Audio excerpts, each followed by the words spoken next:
Let's say you have a client, so you are the architect. Now, the services of the architect in SPP 202 is usually regular design services until building permit processing or assistance until you can get a contractor. But let's see a simple setup. What if the client wants a design from the architect? So the architect acts as a designer, or he can get a team of designers, which includes engineers and other architects. In cases where you are doing architectural design, you can get an apprentice. So this is okay. Even without the designers, the architect can do the work needed by the client. So let's put that here. However, sometimes the clients are more than one. So you have like two clients. Okay, architect can still handle that. Let's say the architect can do the projects of both clients. But once the clients become plenty, it's going to be hard for architect to do all the work, right? That's why he can establish a firm. He can get apprentices or staff. Okay? So what if we have a group of designers who are focused on architectural, interiors, engineering? So the designers are not necessarily apprentices, they can also be professionals. And if there are more projects and you're focused on design, then you can hire more staff.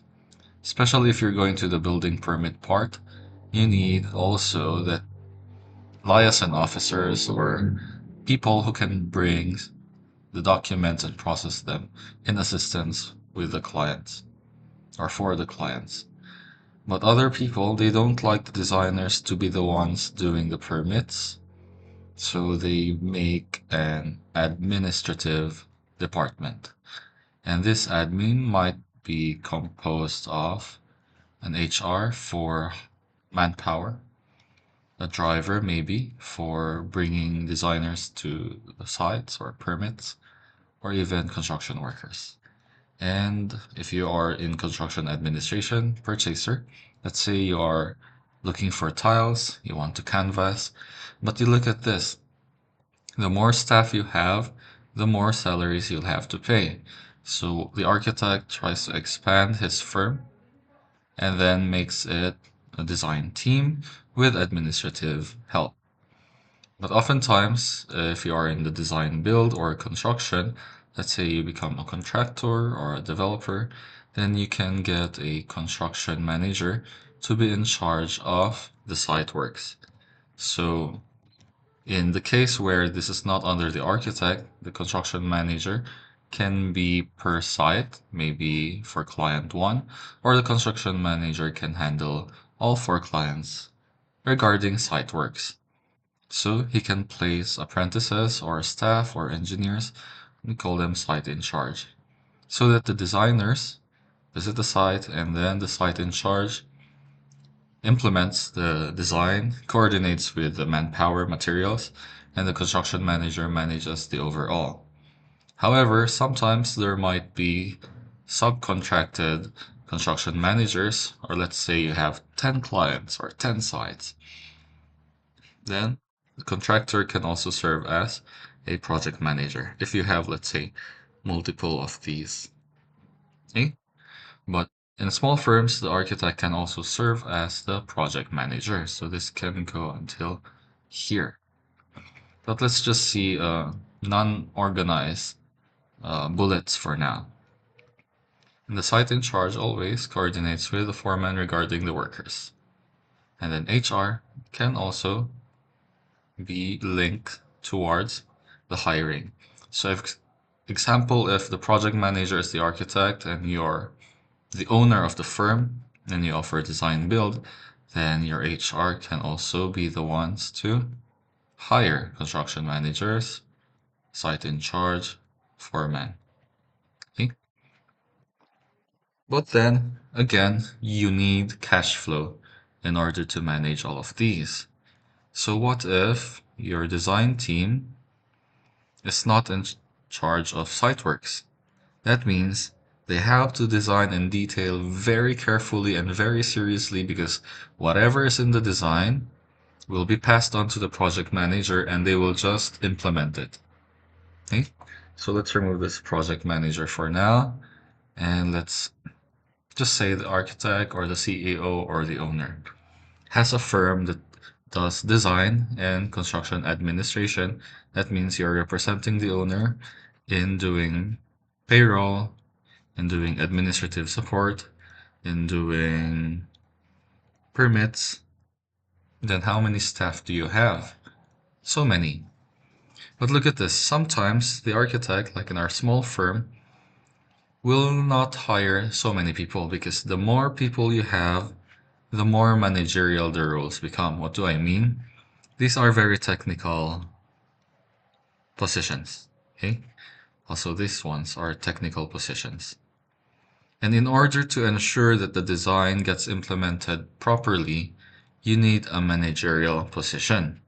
So oftentimes the design coordinator, or other people call them project managers as well, in different terms.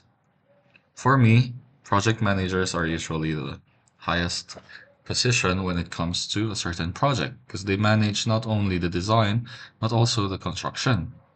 So this can be a contractor, civil engineer, or an architect. But I think architects are the best ones to be in this position if and only if they really understand their course. Their course in architecture is not only limited to architectural. They also learn the trades of their fellow allied professionals from interior design, theory, business, and all aspects of engineering without having to sign and seal and design the engineering systems, but coordinate. So the role of the project manager is actually a coordinator. And in order to coordinate better from design to construction, he needs to start at the bottom somewhere, and then his role becomes managerial. That's why you see a lot of good designers get promoted to senior architects, and then once they become project managers, suddenly they don't perform well. Why? Because these kinds of managerial roles are related to people. Not necessarily being good at drawing, but being good at coordinating a team. And if you do not know how to learn about teamwork or understanding people's needs, necessities, reward systems, and being strict with deadlines, then you might not be fit to be a coordinator. That's why many coordinators and project managers takes years of experience. However, in a small firm, it looks something like this. In a small firm, the architect is already the coordinator. Most of the time, he's also the admin, also the HR. In my case, I'm also the driver. And when the client asks, I'm also doing purchasing. This is how small firms look like. Not because we are only reducing funds, but there are times where my designers are still apprentices. And to say, most of them focus on BIM and drafting. And because they are too focused on drafting, it's kind of defeating to just stay in the office the whole day without knowing what you are designing. Because many people think that designing is just drawing lines on paper and that's it. But actually, no. Designing is knowing how to connect things and detailing them so that the site in charge and the foreman and the workers, even without your presence every second, can understand your drawings and implement them on site. That's why, in our case, our designers are also the site in charge. I place my apprentices in the site as well. That's why they're very overloaded with tasks. And at the same time, I serve as the construction manager, especially for our consultancy.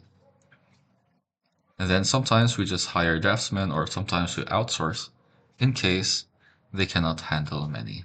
But because they are in the site, one apprentice can handle only 1 to 2 projects. Actually, two might even be too much if they're just starting. So, I make sure that they learn from the foreman, but the authority still comes from me as the construction manager. So that really depends on you. Whenever my apprentices are starting, they start like this. They are in the site, talking to the foreman, looking at the material so they serve as a staff as well, and they do their design in the site. So I have one apprentice in charge of that. I have another apprentice for another site. Okay, so it's really hectic. But why do I do this?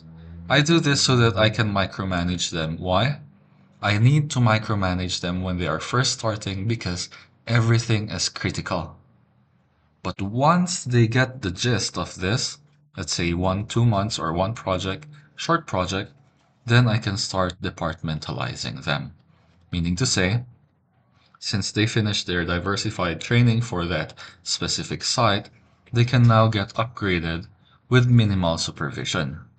So that means my apprentice who is very good with interior design, if I see that he or she can handle 4 projects with all interiors, then I can departmentalize that person. The problem with departmentalization is they get bored because they're doing the same thing every day. It's a routine. And this is what you see in big corporations and organizations. The designer will not know how to manage a site, will not know how to purchase, will not know how to be an HR or future project manager because they are needed for one specific skill. But my specific apprentices, they want to be architects who will handle their own firm.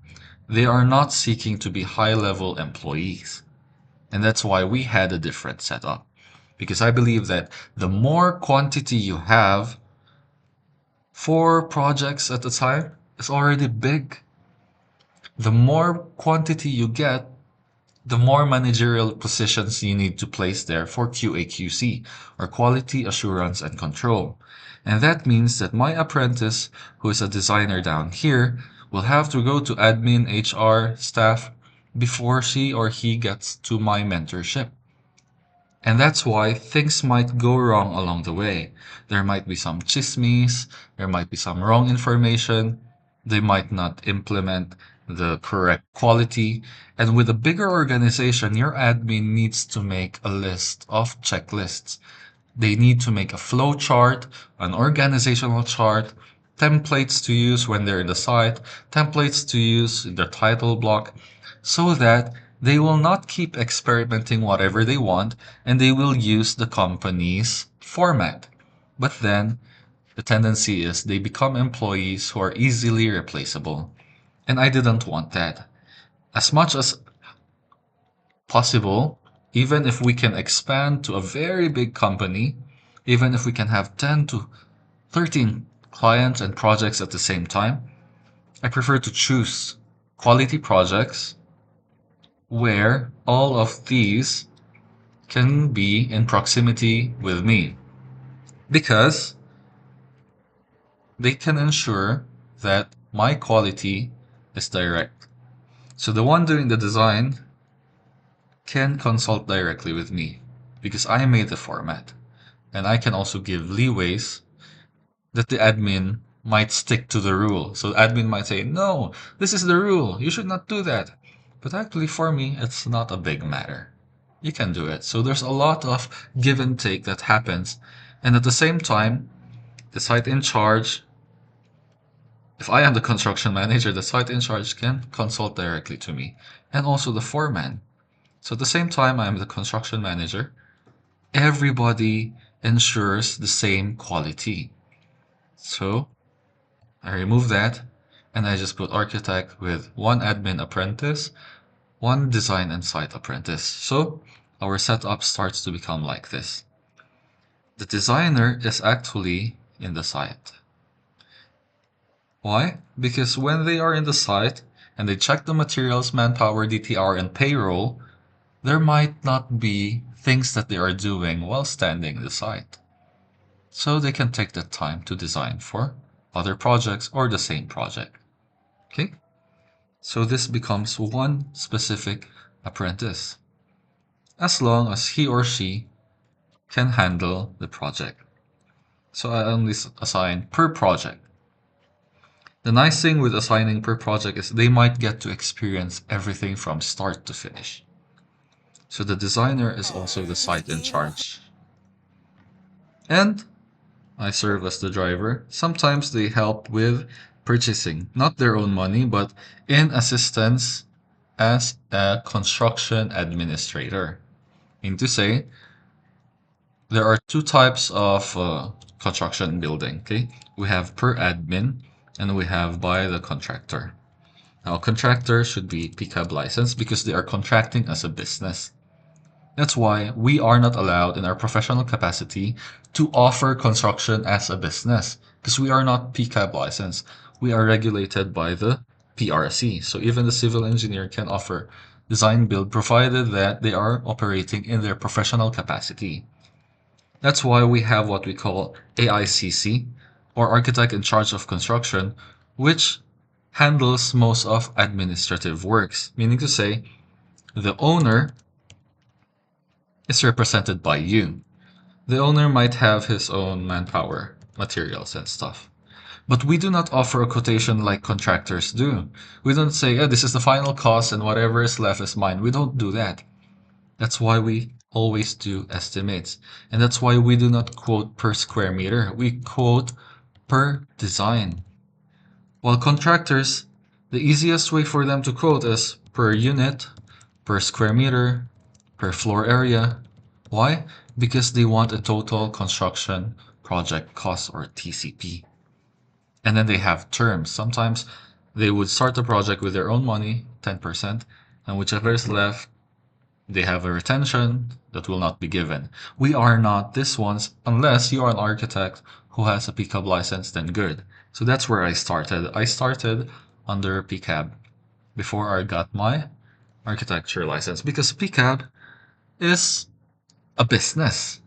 You need to have an authorized managing officer, or AMO, and you need to have some sustaining technical professionals, which are architects and civil engineers as well. And I started there as an estimator. So when I finally got my license as an architect, then I usually provide these services. It's not that we purchase the materials we like. No, we are there in representation of the owner. So sometimes the owner has no time to visit the hardware. That's why we go to material canvassing for them. And we are very transparent with that. This is the receipt. This is how much it costs. What tile do you like? As compared to contractors, whichever is in the plan, they call it as per plan. They just implement it with no need to consult the owner. Actually, they still need to consult the designer or the architect if there is any change in the plan. But that rarely happens in most projects. So that's why when we are working as admin or administrative work, we might have our own HR in the office in order to do some bidding and negotiation for third-party construction managers, meaning to say we are open for contractors to bid our project. And we can do the canvassing and the QA/QC, or quality assurance and quality control. So in this case, our apprentices are doing administrative works. They are not the ones getting the money or quoting for the contractors or the clients, but they are the ones canvassing. They're estimating the BOM, or the bill of materials, which leads to the bill of quantities, or BOQ. So we do not do it per square meter, we do it as per design, which is the correct way to save money and to cost the building, because per square meter is the fastest but the most inaccurate way. Unless you have standard inclusions. Standard inclusions is not bare finish, standard finish, luxury finish. Standard inclusion is like what size, material, unit, quantity, length, per area or per scope of work. And unless you have this, it's very hard to say that you can offer 25,000 per square meter for bare unit. If you don't know what's included, you just put there CHB walls. What if your bathrooms are luxurious, but the rest of the house is bare? So how will you do that based on floor area alone? Also, retaining walls and site development and slope protection, which cannot be computed by floor area. Okay, so that's what happens, and it's up to you now how to organize your company. So if you want top level management, you can put admin up there. and then you can put the workers somewhere here. Other companies, they put the admin above the site works, and then they separate the technical team. The technical team are the designers and the engineers and the architects, they put them here. But in our case, simply, I'm an architect. I have 4 clients. I cannot handle all of their sites at the same time, so I get a staff. Some of them might be entry-level apprentices, so apprentice. But because they are entry level, I do not let them do the design. I do not let them do the full-time supervision or the construction management. Their main role is just to assist me. Because in the end, the apprentice is not liable to the client. You, as the architect, are liable for whatever decision you made in the design. Even your engineers who designed are 15 years liable, and even the builder who signed, if you're the AICC, are liable 15 years of the construction. So you can get as much apprentices as you want, and that's what many people do, maybe to cut down costs for the others, maybe for others to stay in the site the whole day so you can go abroad, whatever reason you might have. But for me, I have an apprentice that's full-time in one site. I have an apprentice that has a forte with administration and math. I have an apprentice who can do both design, even if they are in the site, and I don't need to get more because I am also doing the other things. And actually, I'm doing the design. I'm also doing most of the BIM works, most of the final estimates, and permits as well, and driving, and canvassing. So I treat my apprentices like they would replace me. And the best way for me to do that is to show them firsthand, hey, look at me, this is what I'm doing, and when you become an architect, this is what you can do.